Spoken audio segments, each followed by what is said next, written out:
हो सकता है, मैं ये नहीं कहता मेरे भाई हो, बच्चे हो, छोटी उम्र के, मैंने मर जाना, मैं झूठी इज्जत को झूठी मान को क्या करूंगा? जब मैं नहीं जाता, मुझे नहीं पता होता, why should I pretend? Life is for few days. मेरे साथ तो जाना नहीं।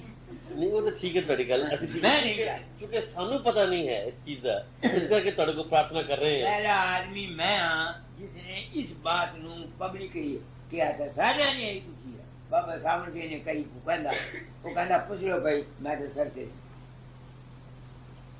बाबा सावण सिंह कोई बात नहीं, पूछ लो भाई, मैं तो सर से। मगर जब मैंने देखा कि सावण सिंह का यह हाल हुआ, मैंने देखा कि गुरुओं का यह हाल हुआ, मैं डर गया। मैं कैसे मरूंगा मुझे पता नहीं, मुझे नहीं मालूम हाउ आई विल डाई। कम से कम मेरी आत्मा को शांति है कि मैंने दुनिया को कोई धोखा नहीं दिया, कोई फरेब नहीं किया, कोई 420 नहीं किया। देखो साहब, जितना खेल है सब तुम्हारे विश्वास पर। लोग कहते हैं कोई गुरु बीमार हुआ क्योंकि उसने दूसरों के पाप लिए हुए, ऐसा कहते हैं। जी जी, कहते मान कर्म उठाए। मैंने 3 आदमियों के पाप संकल्प करके लिए। एक बोल हुआ महादेवा सिकंदराबाद, 12 साल से बीमार था, रखपति करोड़पति आदमी। 22 साल हुए 23 मैं वहां गया, तो उसके लड़के हैं 3, वो मुझे ले गए, हमारा बाप बीमार है। मैं गया, जहाँ वो पड़ा हुआ था चारपाई पर, उसके जो खंबे थे वो चांदी थे, एक मच्छरदानी के, यही था। वो अमीर आदमी मुझे कहता है, बाबा जी मैं बीमार हूँ। मैंने कहा तेरे घर में कौन काटता? वो कहते संत साधु काट सके, मेरे दिल में आया। मैंने कहा काट तो सकते हैं अगर तेरा विश्वास है। उसने कहा जी मेरा विश्वास है आप पर। मैं कहा इसका सबूत क्या है तुम्हारा विश्वास? कुछ दोगे? मैंने कहा कुछ दोगे, दान करोगे कुछ? उसने मेरा आश्रम बन रहा था, उसने सोचा रुपया मांग लेगा, लाख मांगेगा, फिर 50,000 मांग लेगा। उसने लड़कों को देखा, उन्होंने कहा जो मांगो मैं कहा फिर कल को मुकुर जाओ, फिर कौन जिम्मेवार? कहने क्या करूं? मैं कहा किस मदद की अर्चना करूं?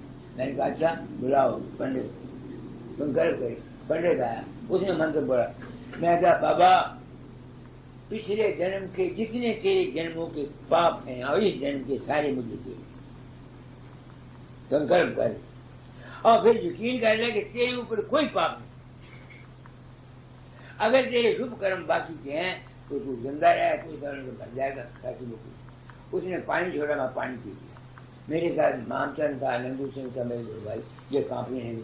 मैं कहा मुझे नहीं कुछ भी होता, मुझे नहीं कुछ भी होता, तुम फिक्र मत करो। वो राजी को 20 साल जिंदा रहा, उसका सिर नहीं दुखा 20 साल। तो मरा कैसे? आखिर में वो लुकमा वहाँ चावल और दही खाते हैं, उस जब खाना खा लेते हैं सबसे पिछला गिरा जो है वो चावल और दही का खाते हैं। वो चावल और दही का गिरा खाया, संजय कर दिया, मर गया। एक तो उसका हाल। दूसरा एक केस है, एक मेरे मित्र थे सारेग्राम, वो बछड़े में करक से जीची साहब, मैं से मास्टर था, वो मर गया सारेग्राम जहाँ। उसकी लड़की जो थी, उसके जो भाई थे वो अफ्रीका में चले गए, उसने नैरोबी। उसकी लड़की को कोई सहारा नहीं था, वो अपनी बुआ के घर में रहती। तो उसके यहाँ रीढ़ की हड्डी के अंदर नासूर था हो रहा था। तो मैं गया, क्योंकि उसकी लड़की थी, मुझ में प्रेम का मादा रहा, ज्यादा मेरे बस की कोई बात नहीं। तो मित्र की लड़की की मुझे दुख हुआ। मैंने कहा मुझे रोज कहने की और तो कुछ मुझसे काम नहीं होता, मैं 4 पाए को पड़ी रहती हूँ कि मेरा घर बिगाड़ना है, खबर मेरी भाभी या क्या मेरे कहते होंगे, मैं दुखी। मैंने कहा कि मैं तेरी शादी का बंदोबस्त कर लूँ। उनका कर ले। वहाँ एक शेख था, अच्छा आदमी, उसके बाल बच्चे थे। उसको मैंने बोला भाई ऐसा ऐसा बात है, तेरा ब्याह इसके साथ मैं कर देता हूँ। गृहस्थ के तो तू भी काबिल नहीं है, बूढ़ा हुआ है, तो गृहस्थ की ये भी बीमार है, काबिल नहीं है, पर तू तो तेरी बीवी बन जाएगी, तू इसका इलाज करा सकता है, इसका तेरे पर हक हो जाएगा। उन्होंने कहा मैं करा दूंगा। मैंने उसके भाई को बोला, मैंने कहा जी इसके भाई यहाँ नहीं है, मैं ये जाए। मुझे तरस आया। मैंने कहा अच्छा बेटी, जितने पिछले जन्म के कर्म मुझे थे।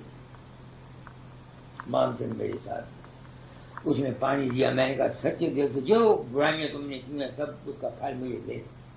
अगर तेरे पल्ले कोई शुभ कर्म है तो जिंदा रहेगी, नहीं तो मर जाएगी, जान छूट देगी। कान बोल की बात है। मैं तो पानी पी के चला आया। तीसरे साल जब गया वो बिल्कुल संतुष्ट थी। अब आई गर्मी ना हुई। अब मैं सोचता हूँ कि अगर मैंने दिया हुआ होता तो मुझे कुछ हो जाता। नहीं बच्चों, मैं तुम लोगों को बिल्कुल धोखा नहीं दे रहा। हम गुरुओं के जाल में मत फंसो। हम सब डाकू हैं, हम धोखेबाज हैं। हम तुमको अपने जाल में फंसाकर तुमको लूटना चाहते। कोई महात्मा सच्ची बात हमको नहीं बताता। All we are all kept in dark. तो कोई नहीं बताता।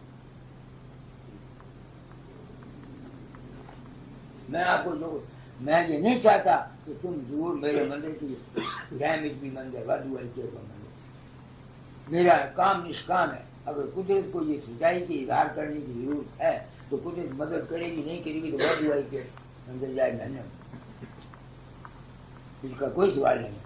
But I want to remain true to my own conscience. क्योंकि मेरे स्पिरिचुअल फादर ने मुझे कहा था कि change the teachings before leaving your physical strength. मैं ये दावा नहीं करता कि जो कुछ मैंने समझा ये ठीक है, मगर मेरी जिंदगी की ये सच मुझे साबित करती है कि जो कुछ मैं कहता हूँ वो ठीक है। जब मैं नहीं जाता, और ये गुरु मानते हैं मेरे साथ, बाबा चरण सिंह मानता मैं नहीं जाता, संत कृपाल सिंह मानता मैं नहीं जाता, मेरे गुरु बाबा चरण नंदू भाई वो कहता मैं नहीं जाता। गुरु नाम है, समझते हो क्या नाम तेरा? गुरु नाम चल भोले भंडारी, समझते हो ना? मैं ये नहीं कहता तुम मुझे दो, मैं तुम्हें ये कहूंगा कि किसी दुखिए की मदद किया करो, बस उसकी शुभ भावना तुम्हारे लिए 1000 हाथ दर्ज देते। मैं मंदिर में गरीबों की मदद करता हूँ, लंगड़ों की मदद करता हूँ, लूलों की मदद करता हूँ, उनके भाग को मिलता है, मुझे कौन देता? ये बात नहीं है। मैं आया जहाँ आपने बुलाया दिया, मेरी अब जमीन पर कोई आत्मा पे बोझ नहीं, मेरी कॉन्शियस पर कोई हैवीनेस नहीं है, नहीं समझ में आती है। I am very free.